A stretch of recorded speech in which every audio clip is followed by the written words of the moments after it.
সহবাসের পর গোসল না করে ঘুমানো যাবে? হ্যাঁ, তবে লজ্জাস্থান ধুয়ে অজু করে ঘুমানো সুন্নত। দ্বিতীয়বার মিলনের আগে কি করা উত্তম? অজু করে নেওয়া উত্তম। ফরজ গোসলে মহিলাদের সব চুল ভেজানো কি জরুরি? হ্যাঁ, কিন্তু চুলের প্রত্যেকটি গোড়ায় পানি পৌঁছাতে হবে। সহবাসের শুরুর দোয়াটি কি?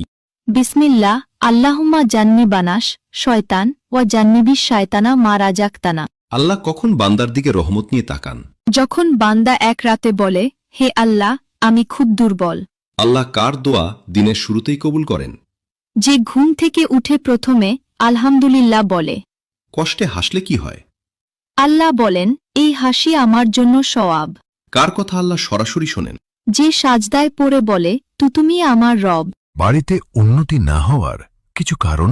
এক প্রধান দরজার সামনে জুতো ছড়িয়ে ছিটিয়ে রাখা। 2 সন্ধ্যার সময় ঘর ঝাড়ু দেওয়া। 3 বেশি বেলা পর্যন্ত ঘুমানো। 4 বিছানায় বসে খাবার খাওয়া। 5 সন্ধ্যার সময় শুয়ে থাকা। 6 ভাঙা জিনিস ব্যবহার করা। যে পুরুষ আপনার সামনে তার চোখের জল লোকাতে পারেনি, নিজেকে আর সামলাতে পারেনি, বিশ্বাস করুন এই পৃথিবীতে তার চেয়ে বেশি আপনাকে আর কেউ ভালোবাসতে পারবে না। কারণ একটা ছেলে তখনই কাঁদে যখন তার হৃদয়ের জায়গাটা মজলিসের চেয়েও বড় হয়ে যায়। তার ওই চোখের জলকে অবহেলা করবেন না, ওইটাই তার খাঁটি ভালোবাসা। কোন জিনিস 7 আসমান ও জমিন থেকে ভারী বলা হয়েছে? কালিমা। আল কোরআনের তাজ কি? বিসমিল্লাহির রহমানির রাহিম। কোন নবীর কাছে আজরাইল আলাইহিওয়াসাল্লাম অনুমতি নিয়ে এসেছিল? হজরত মুহাম্মদ সাল্লাল্লাহু আলাইহিওয়াসাল্লামের কাছে। হজরত আজরাইল আলাইহিওয়াসাল্লামের আরেক নাম কি? মালাকুল মউত। কোন জিনিস হালাল কিন্তু আল্লাহ তা পছন্দ করেন না? তালাক। মহান আল্লাহ তাআলার সবচেয়ে বড় সৃষ্টি কি? আরশে আজিম।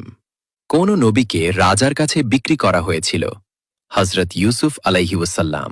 কোন নবী মেহমান ছাড়া খাবার খেতেন না? হজরত ইব্রাহিম আলহিসাল্লাম। কোন নবী মৃতকে জীবিত করতে পারতেন? হজরত ঈসা আলহিসাল্লাম। আল্লাহকে নিয়ে মনে চিন্তা আসলে কি পড়া উচিত? আমন্তবিল্লাহ। একজন ব্যক্তি কত বছর আজান দিলে তার জন্য জান্নাত ওয়াজিব হয়ে যায়? 12 বছর। পৃথিবীতে 2 জন মানুষকে কখনোই ভুলে যেও না। নাম্বার 1, তোমার বাবা, যিনি তোমাকে সফল মানুষ বানানোর জন্য নিজের সব স্বপ্ন, আরাম আর সুখ কুরবানি দিয়েছেন। নবীজি সাল্লাল্লাহু আলাইহি ওয়াসাল্লাম বলেছেন, বাবার সন্তুষ্টির মধ্যেই আল্লাহর সন্তুষ্টি রয়েছে। আর নাম্বার 2, তোমার মা, যার পায়ের নিচে